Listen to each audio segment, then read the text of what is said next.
Já que nós estamos no clima, Júlio, eu não vou sacanear você. Ontem eu tinha falado que ia sacanear, mas não vou sacanear. Eu não vou Mas perguntar você quem é o sabe. John Não, Galt. pode perguntar. Pode perguntar, Jean, porque até muita gente não sabe. Esse era o título inicial do livro, né? Inclusive a primeira edição desse livro que vocês estão vendo a capa aí, A Revolta de Atlas, no Brasil, era Quem é John Galt? Que foi a pergunta que você fez ontem no nosso bate-papo. Mas vamos falar aqui desse romance monumental, né? A gente pode dizer assim, porque tem mais de 1.200 páginas em 3 volumes, né? Bom, o nosso livro de hoje é A Revolta de Atlas, né, da Ayn Rand. É um romance de ficção dessa escritora e filósofa judaico-russa, né? Ayn Rand, que fugiu da Rússia pouco tempo depois da Revolução Russa, né? Fugiu para os Estados Unidos, né? A autora, ela explora uma versão distópica dos Estados Unidos, né? Em uma época não definida, onde as forças políticas de esquerda estão no poder, né? O último baluarte que ainda resta do capitalismo no mundo, que está infestado de repúblicas populares, né? São os Estados Unidos, que estão também em decadência, caminhando aí para um colapso, né? Nesse cenário desolador aí, né, em que a intervenção estatal se sobrepõe a qualquer iniciativa privada de reerguer a economia, os principais líderes da indústria, do empresariado, das ciências e das artes começam a sumir, sem deixar pistas, né? Com medidas arbitrárias e leis manipuladas, o Estado logo vai se apossando dessas propriedades, desses empresários que vão desaparecendo, ou dos inventores, e se apropriando de suas invenções, mas esse Estado não é capaz de manter a lucratividade dos seus negócios, né? A frase do personagem central, que é o John Galt, né, define bem o ódio, acho que eu posso falar ódio da autora pelo coletivismo e um pensamento totalmente antagônico ao marxismo, né? Isso tem uma explicação, Jean. A família da autora, na Rússia, ela era, na União Soviética, né? Ela era dona de uma farmácia, e essa farmácia da família foi apropriada pelo Stalin, né? Então, é uma explicação para toda essa opinião contrária a qualquer tipo de coletivismo que ela tem, e deixa isso muito claro no livro, né? E o John Galt é o porta-voz desse antagonismo todo ao socialismo, ao marxismo, né? Bom, ele tem uma frase que ele fala que é muito interessante, define o pensamento da autora e define, de certo modo, a dinâmica do livro, né? O tema principal do livro. Aspas para o John Galt. O único objetivo do homem é o seu próprio interesse. Ninguém deve se sacrificar pelos outros, nem pedir que se sacrifiquem por você. O capitalismo de livre mercado é o sistema econômico ideal. Fecha aspas, né? Por conta de pensamentos como esse, que a autora chama de objetivismo, né? O John Galt, ele é tido como um herói, principalmente aí pelos liberais, né, do mundo inteiro. Bom, esse é o livro de cabeceira até do pessoal da Tea Party, né, dos republicanos, né? E para outras pessoas, ele é um homem que personifica aí o egoísmo, né? E o individualismo extremo, né? Não foi à toa, Jean, que A Revolta de Atlas foi considerado o livro mais influente nos Estados Unidos depois da Bíblia, Da Bíblia. pela Biblioteca do Congresso Americano. Tá? E eu aqui confesso até a minha ignorância, porque eu nunca tinha ouvido falar Dan Ryan nem desse livro. Então eu vou já comecei a ler esses 3 volumes aí, que a gente não precisa concordar com o que a gente lê, a gente tem que saber que existe alguém que pensa dessa maneira, né? Entre os livros obrigatórios aí, você tem, por exemplo, o Manifesto Comunista. Você tem que ler o Manifesto Comunista. Você tem que ler o Mein Kampf. E absolutamente não precisa concordar com nada. É o caso desse livro. Eu vou fazer essa tarefa hercúlea aí, embora seja um atlas aí, né? Porque vale a pena conhecer, e o romance, pelo que eu percebi, é muito bem escrito, é uma trama muito interessante e obrigatória, né, para a gente que quer ter uma visão mais ampla do que acontece no mundo, do mundo como um todo, né? Como eu disse aqui, você pode não concordar com essas premissas da autora, né, que ela chama de virtudes do egoísmo, né? Mas é uma leitura obrigatória, né?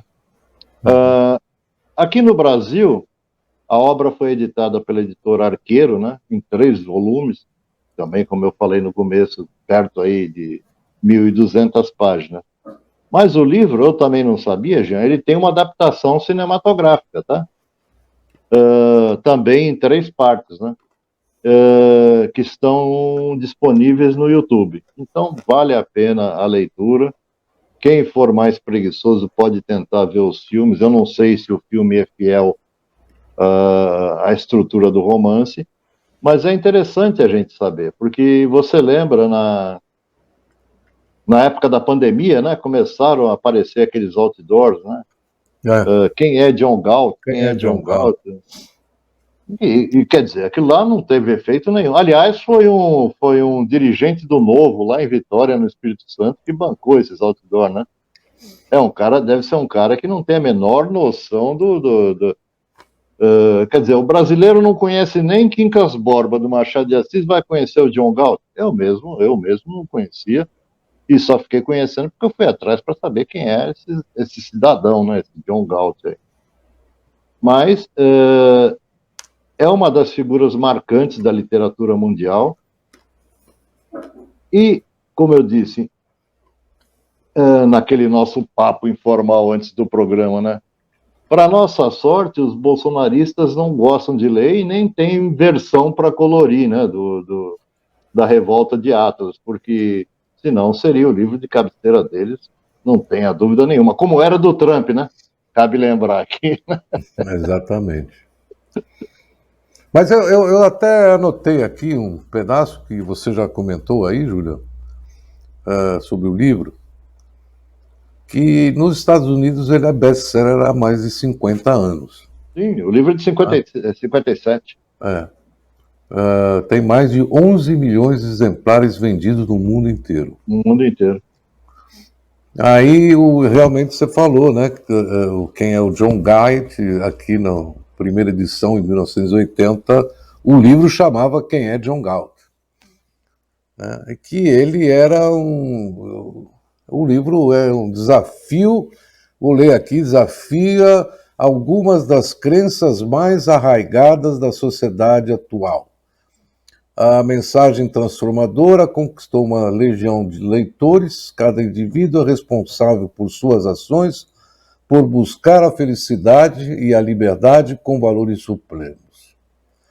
Então, agora eu te pergunto, Jean, se a autora tivesse passado por uma pandemia como nós passamos, será que ela pensaria a mesma coisa em relação ao Estado? Porque aqueles outdoors que eu te falei que apareceram em Vitória, Santa Catarina, lógico, né? Santa Catarina está sempre nessa, no Rio Grande do Sul. No Rio Grande do Sul. Na verdade, eles foram colocados num contexto de pessoas que eram contra aí o isolamento social, que eram anti-vacina, tá? E não é bem essa a filosofia do livro, né? O livro, na verdade, embora ele seja, ele fale dessa opressão, vamos dizer assim, socialista, é uma distopia e, como toda distopia, ela escancara o sistema totalitário, né? Então, vale para a esquerda, vale para a direita, mas é um livro muito inteligente que não ofende a nossa inteligência, né? Claro, lógico. Mas é muito interessante mesmo o livro. Eu vou agora falar um pouquinho, que deu um pau aqui no meu computador aqui, espera um pouquinho. Aí. Eu vou colocar aqui, gente, um assunto que eu andei aí cavando nesses streamers, tá? Estava cavando nos streamers algum documentário para assistir e me deparei com com esse documentário chamado Soldados do Araguaia. Como um filme, mas na verdade é um documentário, né? A diferença importante entre Soldados do Araguaia, né, do Belisário Franco, que é em relação aos outros documentários, né, sobre a ditadura militar, feito mais ou menos aí na mesma época, né?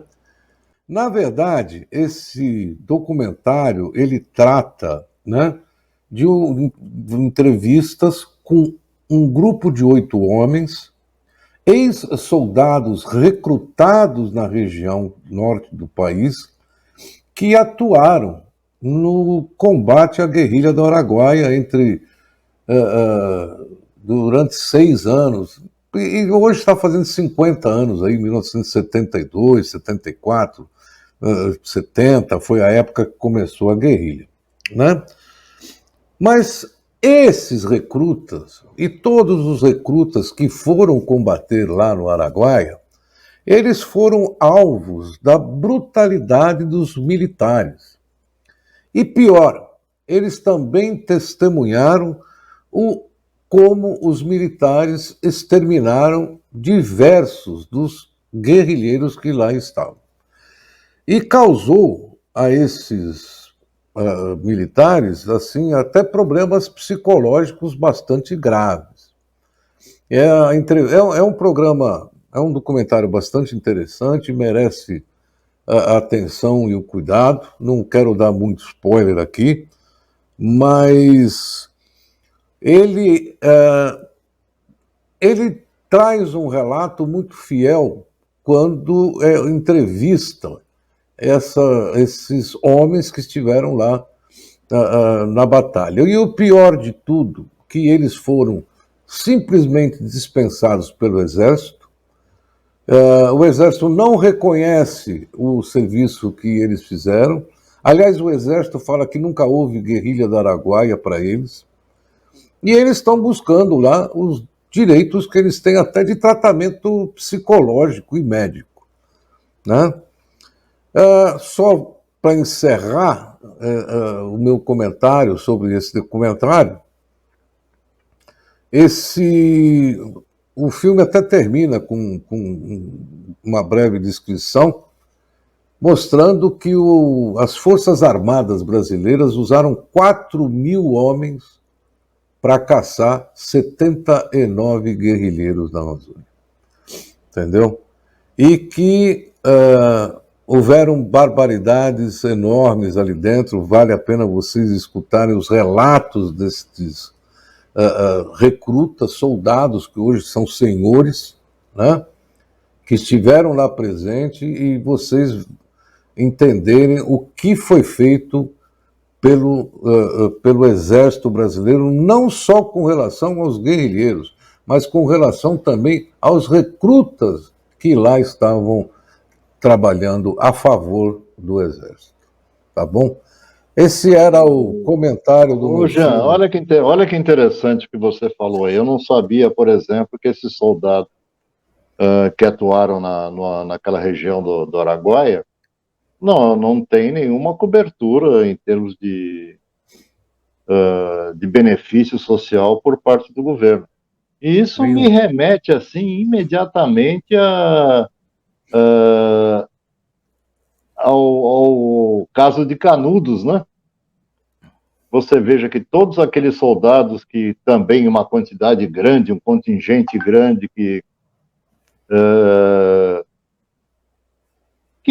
foi as tropas eram muito maiores que as tropas que os fiéis lá do Antônio Conselheiro, né? Então foi desproporcional. E esses que atuaram em Canudos também, que arrasaram o Arraial de Canudos, né? Também chegaram no Rio de Janeiro sem nenhuma proteção do Estado. Nada do que o Estado prometeu ele cumpriu. E esses soldados de Canudos é que formaram as primeiras favelas. Eles foram para os morros do Rio de Janeiro, sem nenhum amparo aí por parte do Estado, e formaram as primeiras favelas. É exatamente o que você está falando que aconteceu nesse caso. Eu não sabia desse detalhe. Mas ainda em relação a esse documentário, Jean, me ocorreu também a música aqui, a letra da música do Chico Buarque, né? Vai Passar, né? Que fala que esse episódio é um daqueles que é um episódio infeliz da nossa história, né? Passagem desbotada da memória das nossas novas gerações. Então eu quero te parabenizar aí por ter trazido esse tema aqui. Esse também é um daqueles registros que a gente não pode esquecer, um daqueles assuntos que deveriam ser ensinados na escola, né? Olha, tá no Prime Video, na parte documentários. Assim, em termos cinematográficos, ele tem algumas falhas, né? Porque ele mistura ações que ocorrem hoje lá com armamentos modernos do exército no meio do mato, né, com os depoimentos, porque não existiam e eles não conseguiram levantar nenhum filme, nenhum dado da época, porque o exército sumiu com os dados, entendeu? Agora, o documentário, ele é todo baseado em cima... Vamos falar um pouquinho sobre o seu livro, que eu achei ele... Como se disse ontem, é um tema mais pesado aí. Pesado, ele é um tema mais pesado, apesar de ser um tema bastante atual. Isso. Eu vou ter que assistir depois, porque queria ouvir muito a análise do livro do Júlio. Eu li esse livro já há um tempão, na verdade foi encomendado do meu chefe, e ele faz um pouco de contraponto aí com esse livro do Bauman aí, né? Então o livro é esse, né? Cegueira Moral, a perda da sensibilidade na modernidade líquida. Eu acho que é legal falar primeiro do que é o conceito de modernidade líquida, né? Que foi desenvolvido pelo próprio Bauman, né? Mas ele diz respeito à época que a gente vive atualmente, né? Que, segundo ele, né, as relações sociais, econômicas e de produção estão cada vez mais frágeis, né? Mais fugazes, maleáveis, como os líquidos. E por isso esse termo modernidade líquida, né? E nesse livro, né, Cegueira Moral, ele é um livro são 5 diálogos entre o Zygmunt Bauman e o Leônidas Donskis, que alertam sobre a perda de sentido de comunidade em um mundo cada vez mais individualista. Acho que numa edição, num programa passado, você comentou da nossa perda de empatia, né? Mas o Jean comentou isso, mas o Bauman alerta que isso é um mal, não é só brasileiro, não, é um mal mundial, né? Para quem não conhece, o Bauman ele é um sociólogo polonês, faleceu em 2017, e o Leônidas Donskis é um judeu lituano, foi teórico político, filósofo, professor, e faleceu em 2016. Então, nesse livro eles procuram evidenciar o aumento do individualismo e da nossa insensibilidade diária diante do sofrimento do outro, e a nossa incapacidade, ou até mesmo nossa recusa de compreender o próximo. E pior, né? O nosso desejo de controlar a privacidade alheia, ou seja, de impor nossa maneira de ser e ver o mundo e de viver a vida aos demais. A este processo de individualização, os autores chamaram de insensibilidade moral ou de cegueira moral. E, segundo os autores, essa insensibilidade é que abre espaço para lideranças e políticos amorais e oportunistas, que procuram se dar, né, uma aura de herói e de críticos do status quo, e são levados ao poder por eleitores também que fingem ser cidadãos. E os primeiros fingem governar, e os fracassos geralmente são justificados pelas variáveis incontroláveis do mercado ou pela conspiração dos opositores. Parece bem familiar, né, essa descrição.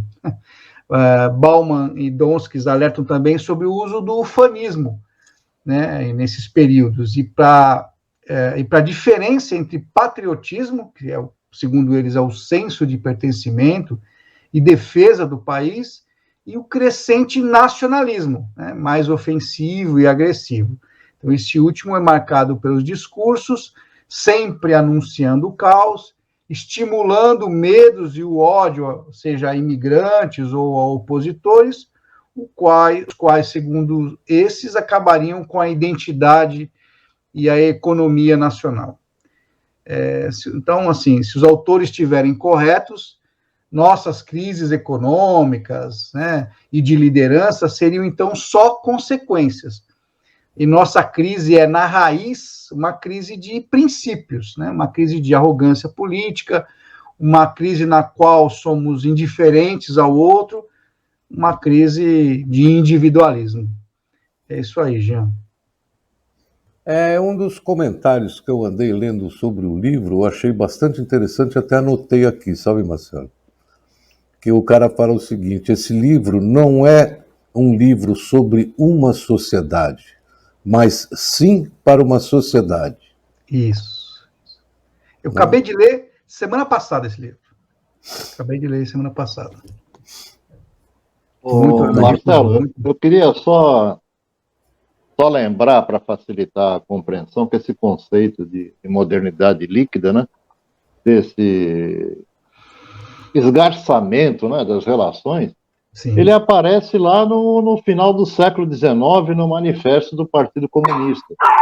Marx e Engels, eles já afirmavam que tudo que era estável e sólido se desmancha no ar, que é exatamente esse conceito da modernidade líquida, né? E pegando uma carona aí na tua dica, Marcelo, eu recomendo para quem não está familiarizado com Bauman, um livro muito gostoso de ler, muito fácil de ler, vamos dizer assim, que são as 44 cartas do mundo líquido, né? Que é uma série de artigos que ele publicou, curiosamente, numa revista feminina, né, italiana, em que ele explica quase que didaticamente esse conceito de modernidade líquida, principalmente nas relações interpessoais. Vou anotando no papelzinho, mas a gente já falou de muita coisa interessante. Não, mas só para complementar, eu só pus um conceito assim muito rapidamente sobre a modernidade líquida. Com certeza, o livro que o Júlio recomendou, ele aborda, ele estende e dá as dimensões